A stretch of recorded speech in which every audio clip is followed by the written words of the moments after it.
verwechseln uns mit ihresgleichen selbst. Wir haben ein Ziel uns gewählt und was Besseres vertan. Es räumt sich bloß dieses Grab hinein.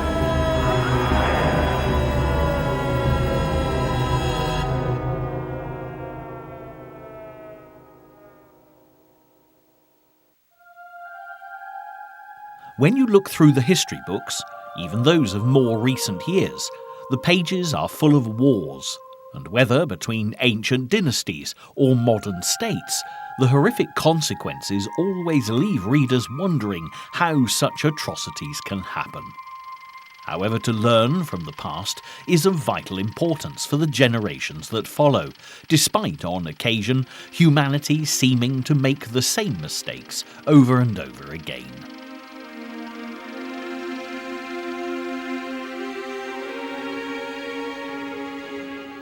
In fact, hindsight is, of course, a wonderful thing, and this is never more true than when considering the major conflicts of the 20th century, and the Second World War in particular.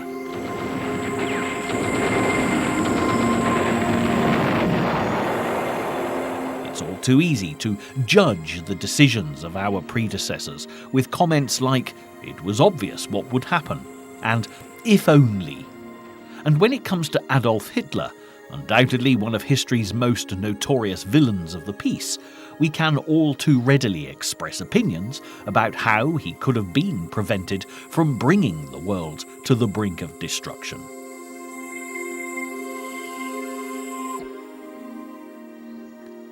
Now, everyone knows that Adolf Hitler lost his battle for world domination, but the reasons for his eventual demise are truly fascinating and a salutary lesson for all mankind.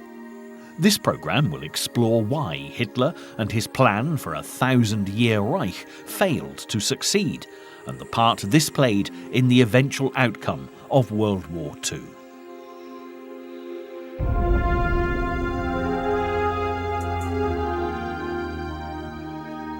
But before we begin with the declaration of World War II on the 3rd of September 1939, here's a very brief look at who Adolf Hitler was and how he came to be the most powerful man in Germany on that fateful day. Adolf Hitler was a fierce German patriot, despite being Austrian-born, who fought for his adopted country in the trenches of World War I.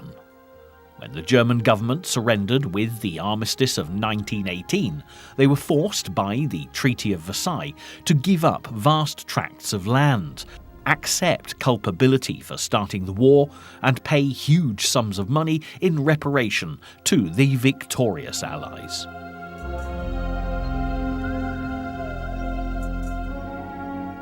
For Adolf Hitler and many of his military compatriots, this was adding insult to injury, and they vowed to restore Germany to her former glory.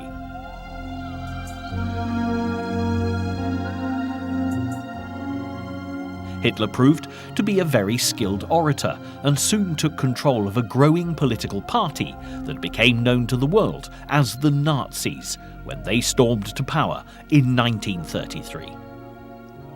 These were difficult times, not only for Germany but for the entire world.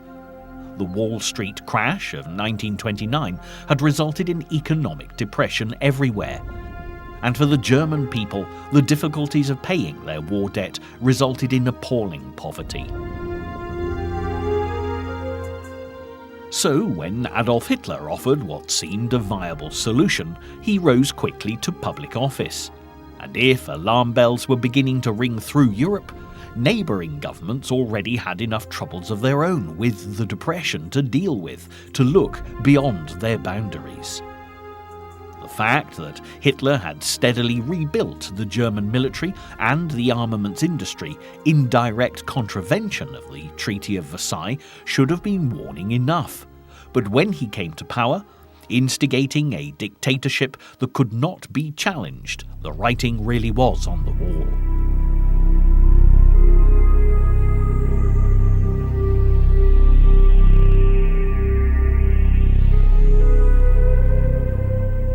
With this complete control over Germany, His extreme views regarding racial purity and his hatred of the Jews came to the fore, and his plans to create an Aryan master race were put into practice. By 1936, Hitler was ready to start expanding Germany's borders to provide space for his new empire, and his opening gambit was to occupy the Rhineland, taken from the Germans in the Treaty of Versailles, and remilitarize the area. With the treaty now openly defied, Hitler established military dominance. When he was not challenged, he built upon his advantage and set his sights on yet more territory. After seizing Austria in 1938, Hitler did face questions from neighbouring democracies, but when he assured the world that he had no further territorial claims in Europe, the matter was allowed to rest. But within a very short space of time, Hitler was threatening Czechoslovakia, and the world was on the brink of war. With old alliances still in place, France and Russia were duty-bound to go to the aid of the Czechs, while the British would have to support the French. The then Prime Minister of Great Britain, Neville Chamberlain, favoured a policy of appeasement, and he brokered the Munich Agreement with Hitler, allowing the German Führer some further Czech territory in return for leaving the rest of Czechoslovakia alone. In Britain, Chamberlain and his promises of peace for our time had his dissenters, not least the politician Winston Churchill, who'd been warning of the danger Hitler posed for many years. And he was proved right in March 1939, when the Nazis marched into the Czech capital Prague without any warning.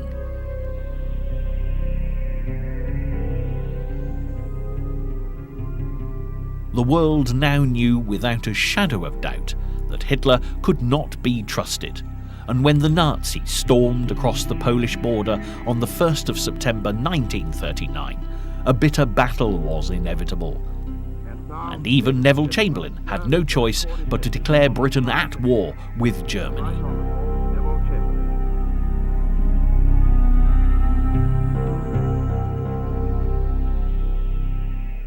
The French quickly followed suit, but Hitler had strategically signed a non-aggression pact with the Russians late in August 1939, wisely neutralizing any threat from the east, and as the autumn leaves began to fall, the world could only watch and wait to see what Adolf Hitler would do next.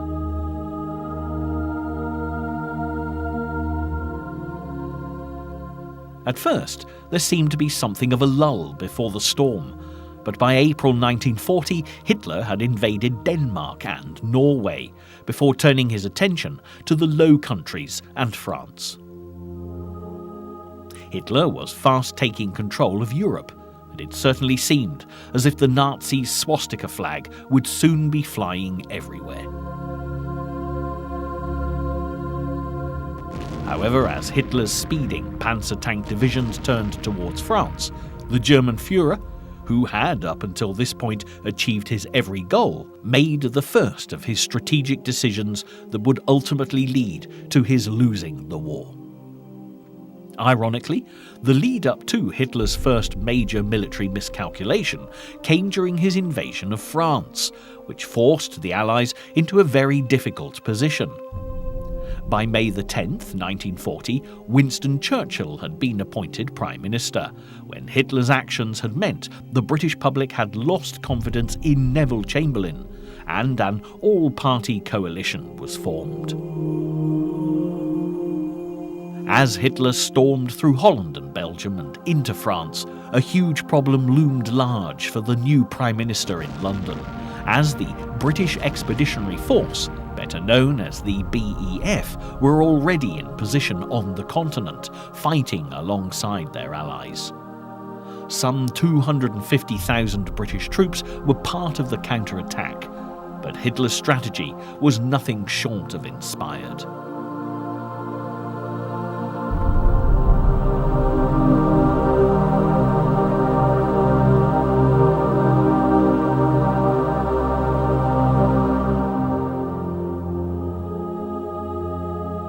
Hitler divided his army up into 3 groups, with each given a specific task. The first invaded Holland and Belgium. Another attacked the Maginot Line, while the remaining group advanced through the Ardennes forest. Those attacking the Maginot Line were pretty much a decoy, keeping as many Allied troops as possible busy along the French-German border, while the real operation took place in the north of the country.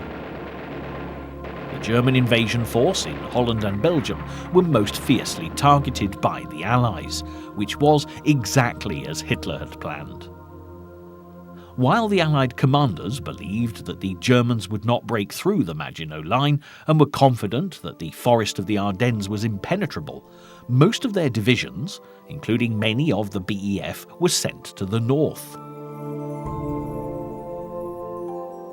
But this was a serious error of judgment. Hitler had 50 infantry and 7 panzer tank divisions speeding through the Ardennes forest, storming their way into France over a completely undefended border.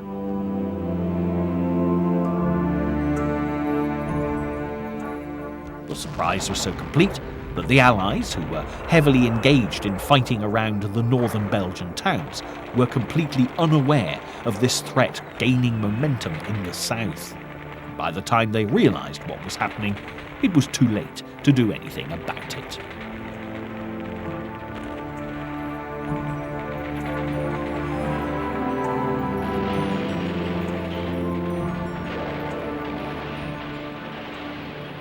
As the 19th of May dawned, the Germans had also reached the Channel, resulting in the Allies becoming totally surrounded on all sides. And as Hitler's tanks sped towards the huddled BEF soldiers trapped in the pincer movement, it looked as though in a matter of days the dead bodies of thousands of Allied servicemen would be littered along the beaches of northern France. Now, you could be excused for wondering how all this fits in with Hitler losing the war, because at this stage in his campaign, he definitely still had the upper hand and was only days away from striking a crippling blow to his enemy. All that was required for the Nazis to complete the task in hand was to continue their offensive strategy, and not only would France be theirs, but also a significant number of Allied troops would have been taken out of the equation. Having been pushed right back to the beaches of Dunkirk, the stranded men could only await the inevitable, and the prospect must have been terrifying. But fate took a bizarre hand in the proceedings, as what could have been one of Hitler's most conclusive victories played out to its conclusion. Between the 24th and 26th of May, Hitler gave the order to all his troops to stop their advances just a few miles short of Dunkirk. This incredible decision by Hitler gave the Allied forces just enough breathing space to come up with and implement the biggest seaborne evacuation in history. With Winston Churchill in charge and his vast experience of naval matters, the British fearlessly launched Operation Dynamo, with the simple objective of getting as many soldiers as possible off the beaches of Dunkirk. The bravery of those that were sent over to begin rescuing the troops proved beyond compare, and even though at first only military vehicles were called upon, by the second day, virtually every British civilian with access to a seafaring craft, from fishermen and ferry owners to yachtsmen and pleasure boat cruisers, headed for France.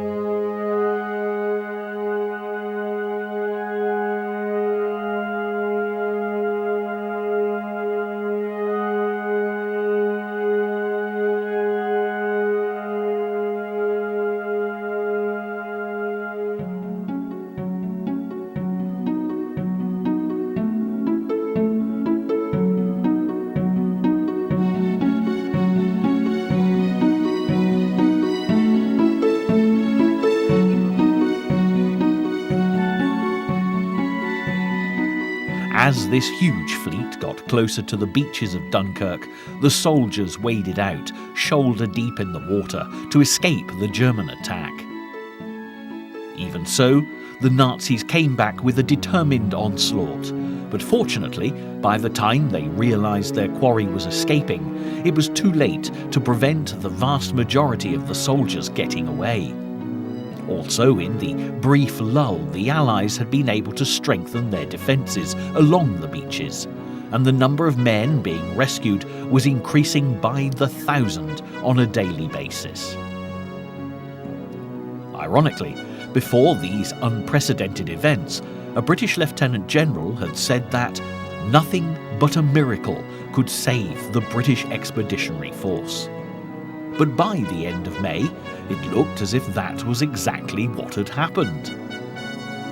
The initial evacuation plans had hoped to rescue about 45,000 of the troops from Dunkirk, but by the end of June the 6th, some 338,000 men owed their lives to Operation Dynamo.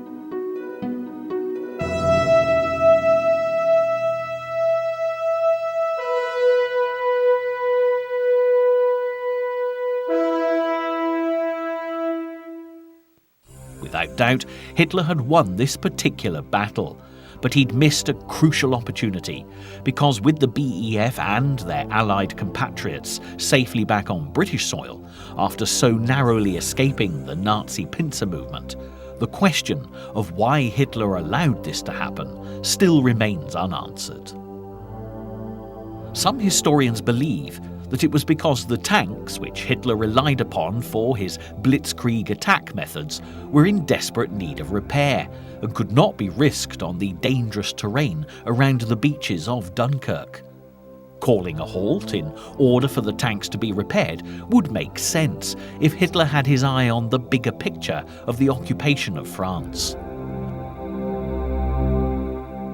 Also, the rescue mission embarked upon by the British was exceptional, and Hitler and his generals could have never anticipated such an outcome. Another school of thought is that allowing the escape was intended as a conciliatory gesture towards Britain, because Hitler would have preferred to negotiate a pact with Churchill rather than fight against him. Soon after Dunkirk, he even wrote, "At this hour, I feel compelled by conscience once more to appeal to reason in England. I believe I am in a position to do this because I am not the vanquished begging favours. As a victor, I am speaking in the name of reason. I can see no reason why this war should go on." There were also reports that at this time, the German army had many officers who didn't share Hitler's ideology, who'd become embroiled in huge arguments with him over the invasion of peaceful countries.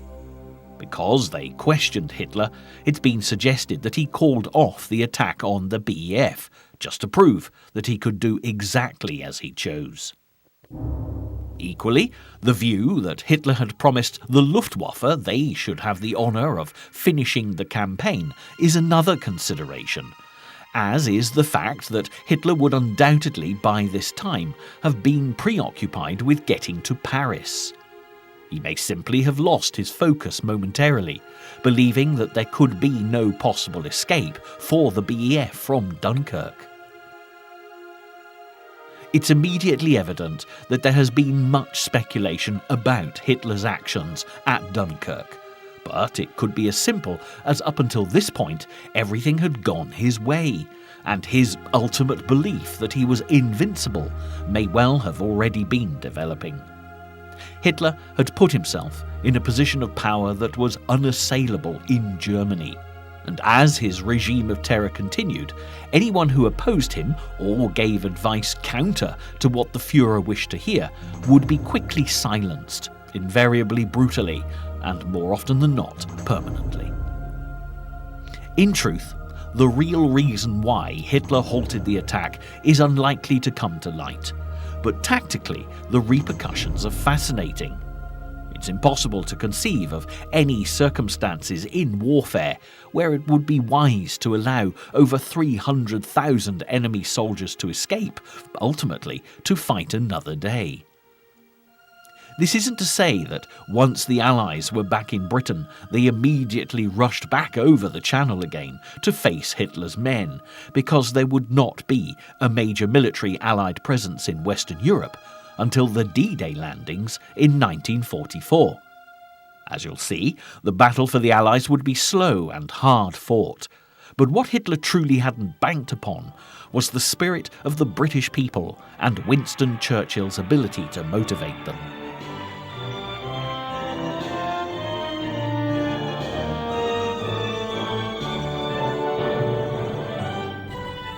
I have nothing to offer but blood, toil, tears, and sweat.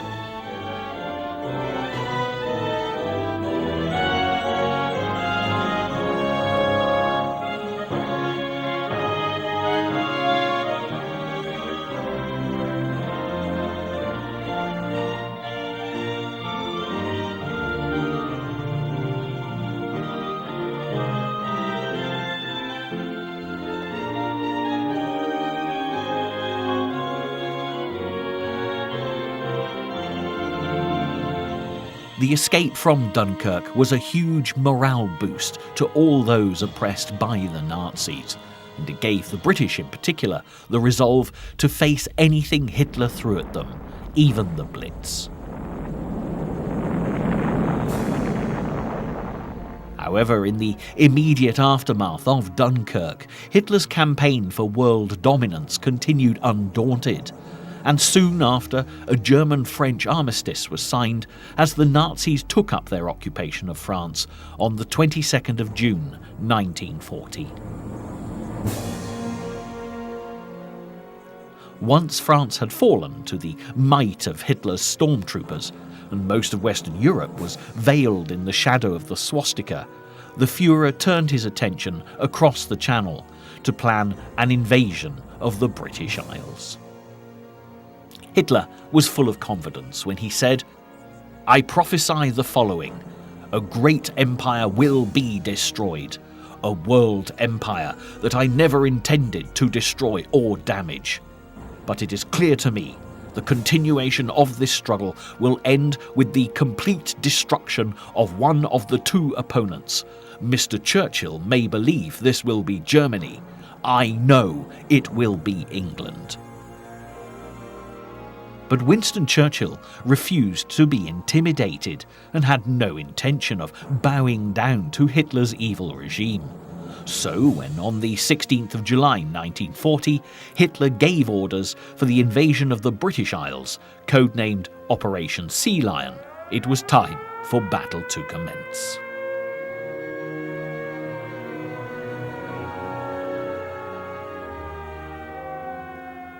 At this stage, occupying Britain was Hitler's next logical step, because if he was going to win the war, it was a conquest that had to be made. However, what he'd failed to appreciate was the difficulty he was about to face, and the problems a stretch of water between himself and the British Isles was going to pose for the Nazi invasion forces.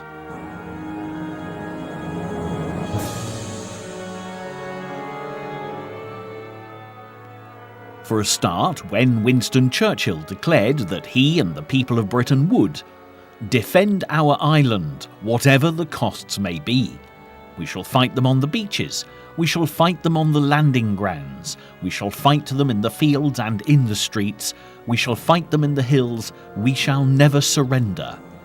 He meant every word, and ultimately was about to become a major factor in the defeat of Adolf Hitler.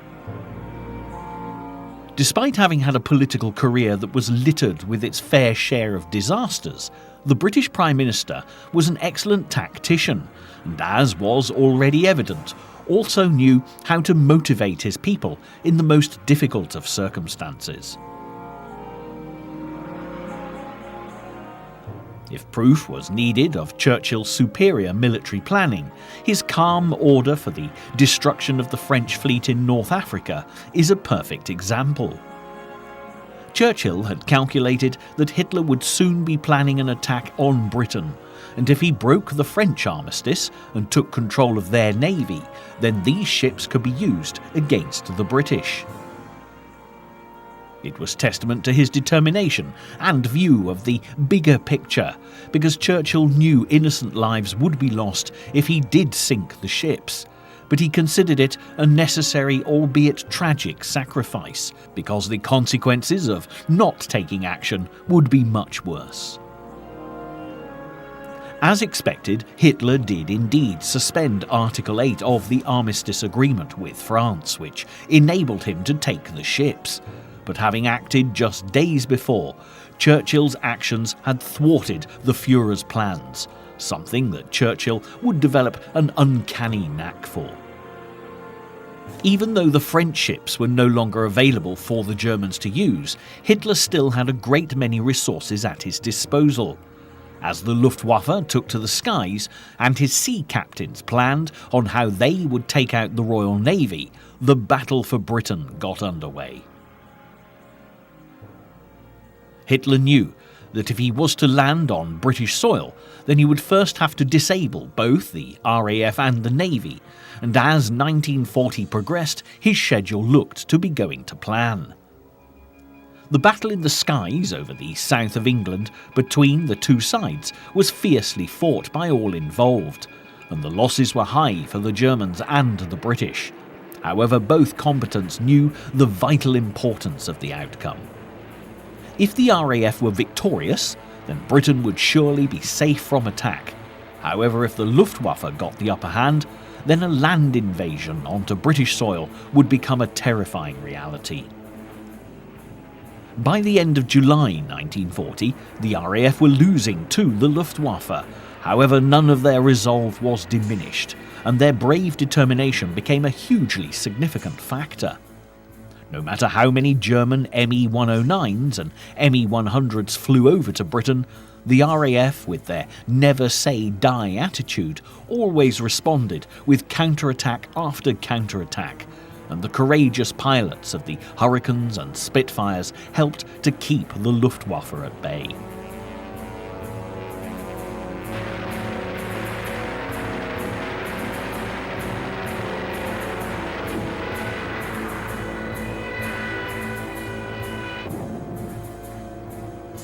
Apart from these wonderfully designed planes, the RAF also had other technological and tactical advantages over the Germans throughout this vital conflict.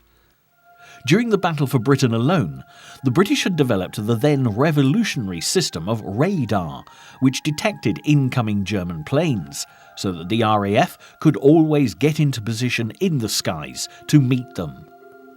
The British also had a centrally controlled flight command base, ensuring that communication was always free-flowing. Interestingly, the German Navy used a machine called Enigma to encrypt communications.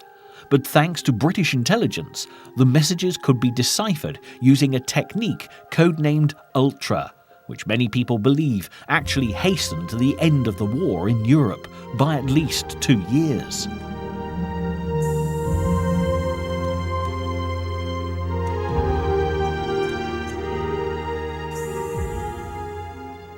However, despite these advances and achievements, by the beginning of September 1940, the Allies were still losing the battle.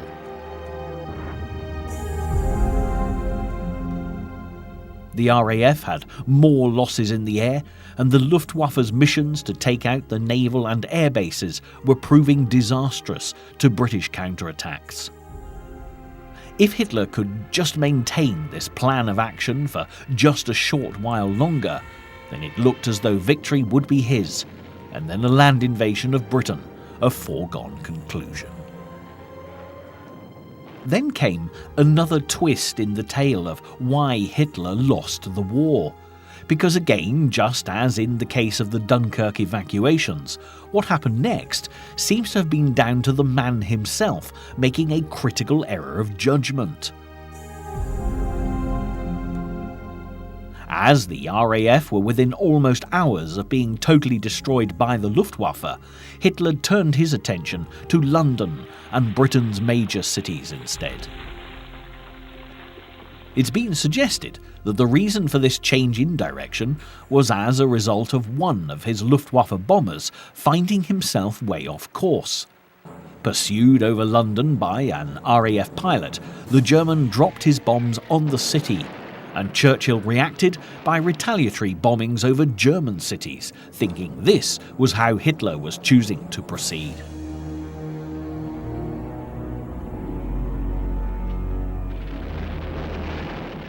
Could Hitler have become so angry and incensed at the bombing of the fatherland to impair his ability to make decisions? It's impossible to say for sure, but the outcome certainly gave the RAF the time and space they needed to repair, regroup, and fight on. Despite the reprieve for the RAF, though, the consequences of Hitler's change in tactics cost the people of Britain dearly, with thousands killed in what became known as the Blitz.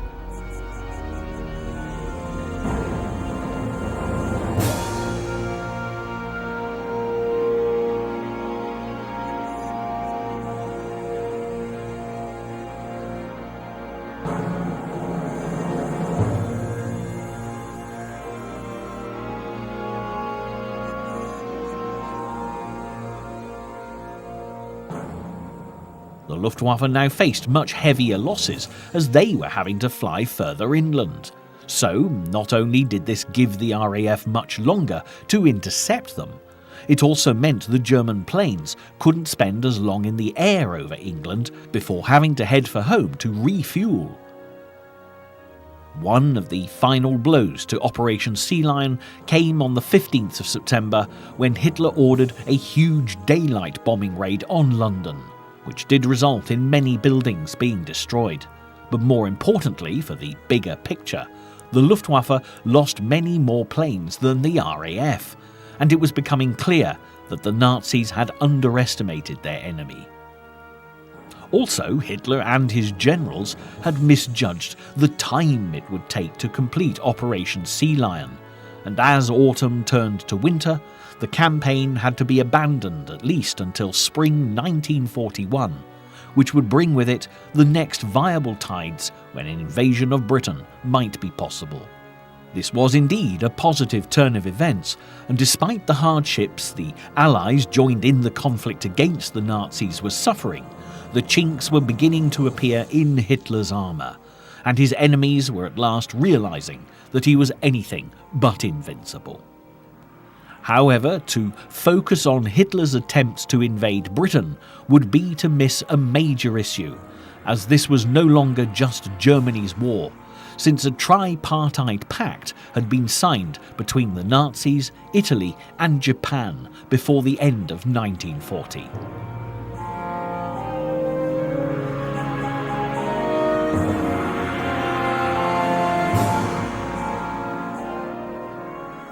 Perhaps more important still was the presence of the Americans, a traditional member of the Allied forces who had yet to enter this war. President Roosevelt had done everything he could to support the Allies from the sidelines, and in March 1941 agreed the Lend-Lease Act with Winston Churchill in Britain, effectively providing the funding for the Allies to continue resisting Hitler's advances.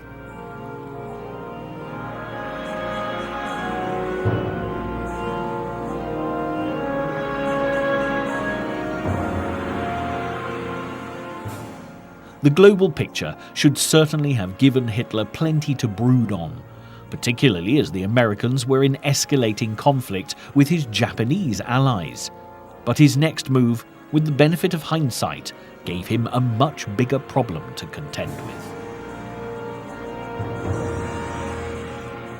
On the 22nd of June 1941, Hitler launched an attack on the Soviet Union, codenamed Operation Barbarossa, in complete contravention of his non-aggression pact with Stalin, and it would ultimately result in his downfall. As the invasion got underway, 4 million troops and a huge backup force of tanks and planes attacked all along the Russian-German border. Hitler had most of Europe under his control at this point in the war, but the attack on Russia was as much a personal mission as it was about land.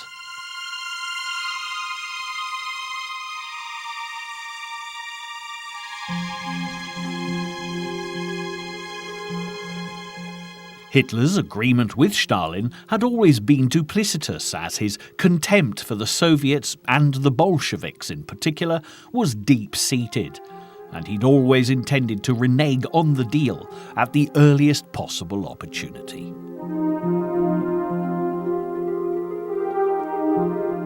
There was little sound military judgment to Hitler's decision, and he really had no idea what to expect from the Soviet army, going into battle blind and, quite shockingly, was prepared to take this huge risk in his personal quest to banish his Soviet neighbours from the face of the earth. Hitler even boasted that, "You have only to kick in the door and the whole rotten structure will come crashing down." But the reality of the situation could not have been further from the truth. Just a short while into the campaign, some of Hitler's generals had grave misgivings, and one went as far as to tell him that the whole situation makes it increasingly plain that we've underestimated the Russian colossus, who consistently prepared for war with that utterly ruthless determination so characteristic of totalitarian states. But their concerns didn't stop Hitler, who was by now way beyond listening to good advice. Matters deteriorated further as summer gave way to autumn and autumn to winter, as Hitler quickly discovered that a Russian winter gave its native army a huge advantage over any invasion force. Then events in the Pacific conspired to pile greater pressure still on Hitler when the Japanese attacked Pearl Harbor on the 7th of December, 1941.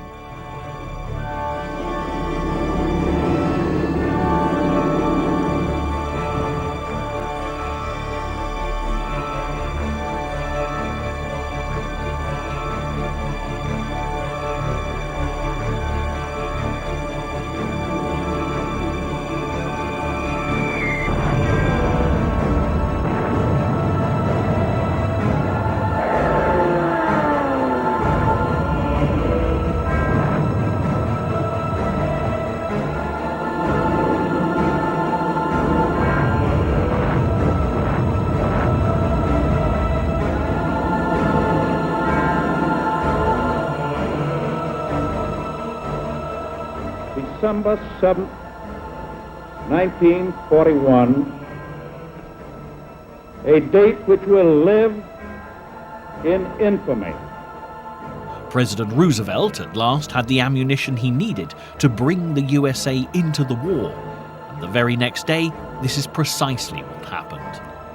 Suddenly, much of the advantage Hitler had gained by a process of attrition in Europe was wiped out, as the Americans brought with them fresh troops, armaments, vehicles, and the wherewithal to continue the fight.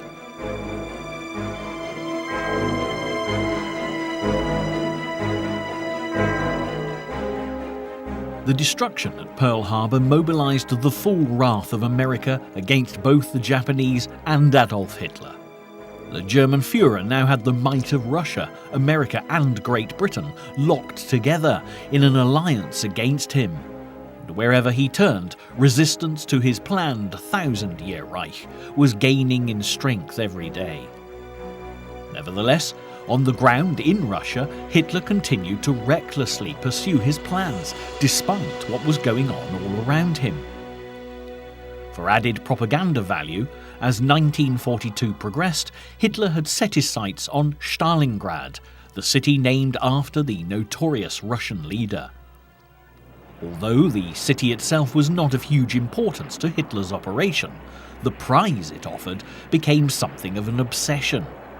If he could conquer the city of his great enemy, then it would be an immense personal victory, and he threw everything that he could into the battle for Stalingrad.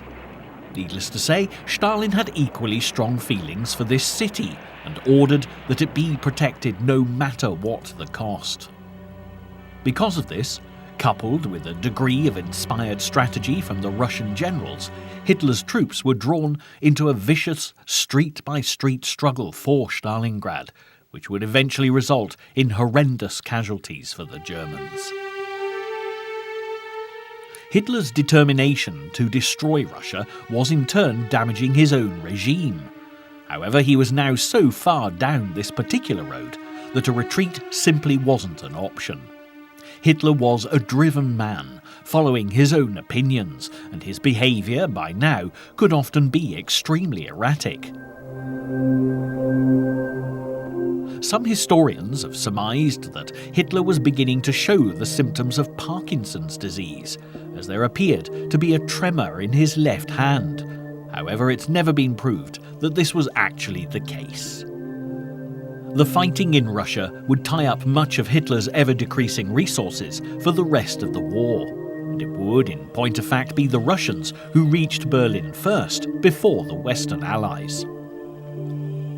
By the time the Germans were forced to surrender at Stalingrad in February 1943, the Nazis really were coming under increasing pressure.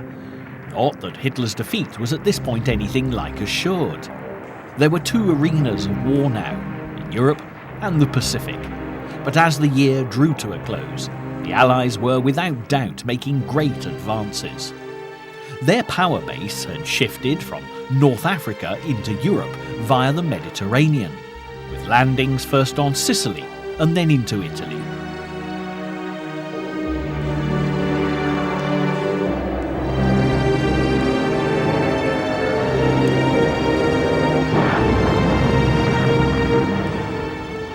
The progress was slow but sure, although Hitler and his axes of evil were still very much a force to be reckoned with, capable of inflicting terrible losses on their Allied enemies.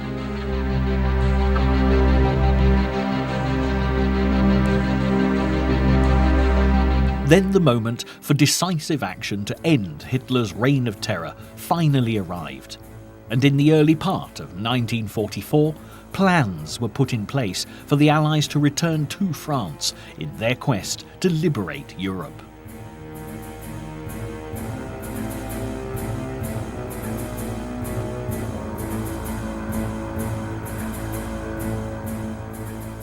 Ever since Hitler allowed more than 300,000 Allied troops to escape the beaches of Dunkirk, it was always going to be just a question of time before his error of judgment would return to haunt him.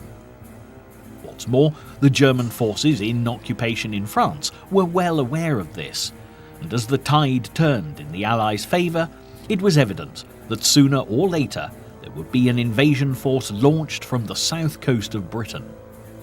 Because of this, much had been done by the Germans to build defences in preparation, but there was no way every inch of French coastline could be fortified.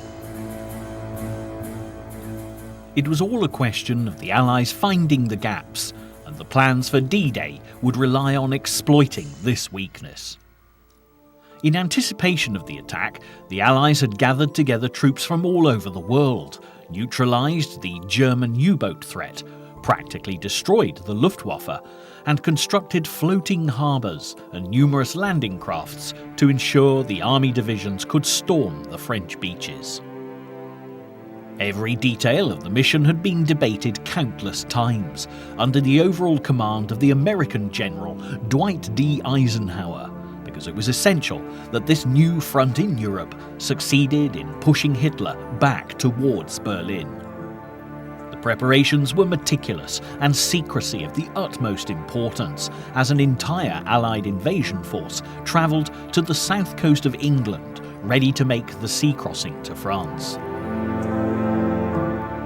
As well as ensuring the Germans obtained as little intelligence as possible about what the Allies were planning before the big day came, an additional task was to feed the enemy false information, namely convincing Hitler and his generals that the invasion would come from Dover to Calais, the shortest and most logical route across the English Channel.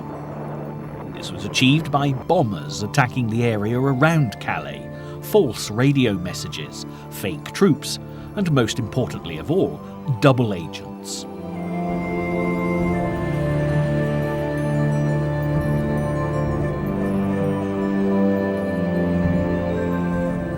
The French resistance also played their part in preparations for the invasion, as the Allies prepared to land along the Normandy beaches between Caen and Cherbourg.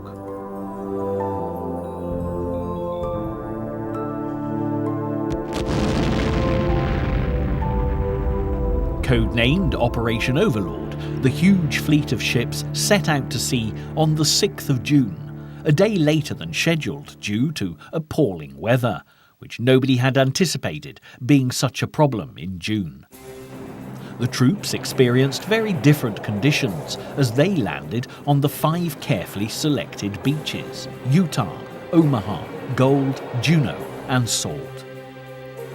The Americans who landed on Omaha were the most unfortunate, as they met with an elite German infantry division on military manoeuvres, and the casualties were very high, while on Utah Beach they met hardly any resistance at all. Overall though, the Normandy landings were a success. By the end of the first day, an impressive 156,000 troops had made it onto French soil. The amazing deception plan by the Allies and the bad weather had totally taken the Germans by surprise, and again, just had happened at Dunkirk.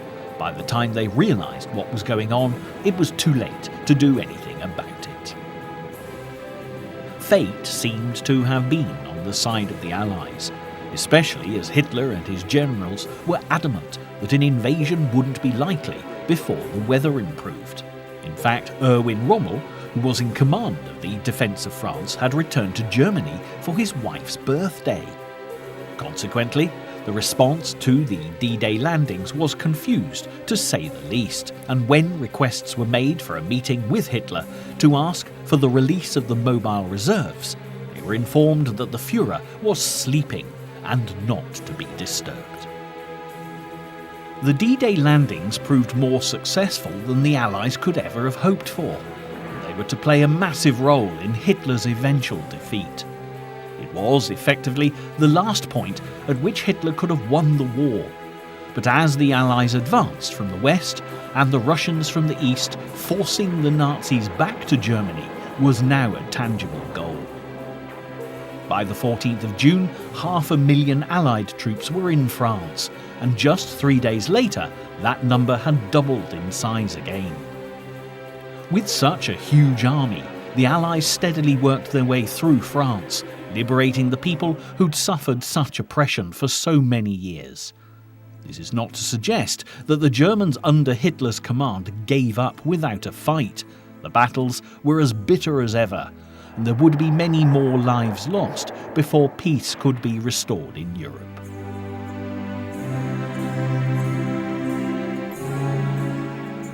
Even so, by July 1944, those closest to Hitler were realising that they were fighting for a lost cause, and their Führer, who'd made sure right from the early days that nobody could challenge him, was now incapable of turning the war back in the Nazis' favour.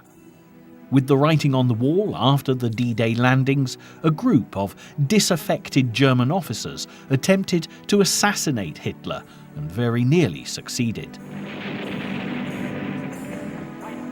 The reprisals were swift and vicious, and even Rommel, who'd been so close to Hitler over the years, found himself in an untenable position when he was accused of being involved in the conspiracy, and took his own life as a result. It is, of course, a very telling sign when those around a dominant figure like Hitler lose confidence in his ability to lead. And looking at the position the Germans now found themselves in, it would take more than a new regime to put them back in the fight. Since May 1943, when Allied troops had taken control of North Africa and made their way up through Sicily and mainland Italy, the race for Berlin had been on, and by August 1944, many of these divisions had been able to link up with those who'd come ashore with the D-Day landings.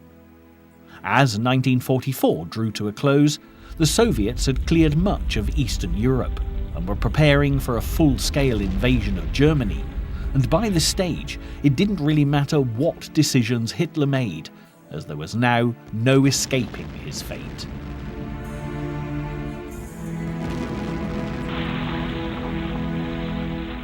Sadly though, like a wounded animal, Hitler and the Nazi officials were still capable of appalling atrocities, and many of those condemned to the concentration camps had to struggle harder than ever for survival. As his dream crumbled around him, Hitler fled underground to his bunker in Berlin, despite being urged by his officials to literally run for the hills, and it is here that he lived out his last few days. To the bitter end, Hitler refused to accept that his dream of a 1,000-year Reich had been crushed in just 12, and as the Russians closed in, Hitler finally married his long-term mistress Eva Braun, who'd also refused to flee the bunker as advised. She claimed she was one of the few left who was loyal to the Führer, and her devotion cost Eva her life because just a day after their wedding, the bride and groom, united in a suicide pact, killed themselves on the 30th of April 1945. With Hitler dead and Berlin in the hands of the Allies, the war in Europe was finally over. VE Day was celebrated on the 8th of May, but of course this was still far from being the end of World War II. In the Pacific, the conflict raged on as the Japanese refused to consider the prospect of surrender. President Roosevelt had died in April 1945 and never saw the end of the fight against Hitler, in which he, like Churchill, had been so instrumental. But his successor, President Harry S. Truman, was left with a very difficult decision indeed. The war against the Japanese would be bitter fought, and the loss of American troops would be very costly indeed. So the option of a nuclear attack was taken, firstly targeting Hiroshima and then Nagasaki, at which point Japan did surrender on the 2nd of September 1945.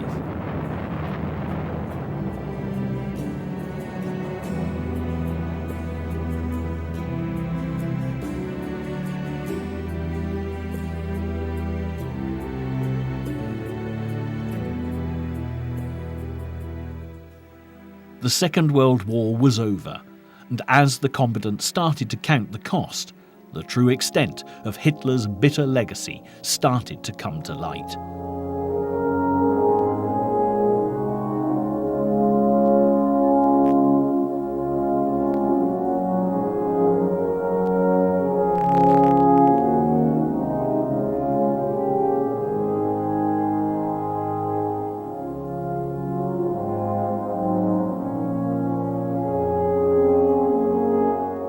With more than 70 million dead, the lessons to be learnt from this conflict were carefully recorded in the pages of the history books, where we can only trust they will never be forgotten.